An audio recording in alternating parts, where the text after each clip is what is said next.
ஸ்டாலின் அவர்களினுடைய அந்த ஒரு பழைய ட்வீட் அதுல சொல்லப்பட்ட விஷயம், அது அதிமுக ஆட்சியை மேற்கோள் காட்டி அவர் சொன்ன விஷயம்.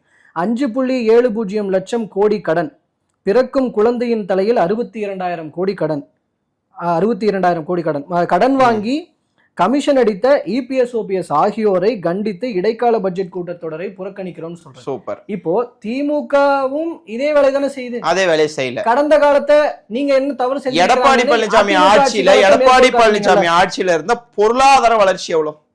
பொருளாதார வளர்ச்சி எவ்வளவு அதிமுக ஆட்சியில? 0.7. நான் இப்ப சொன்னேன், நீங்க பொருளாதார வளர்ச்சியும் பொருளாதாரத்திலும் பெரிய அச்சீவ்மெண்ட் பண்ணல, கடனையும் வாங்கி வச்சிருக்கீங்க அப்படின்றதுக்காக அன்றைக்கு அந்த பதிவை எங்க தலைவர் தான் வெளியிட்டார்.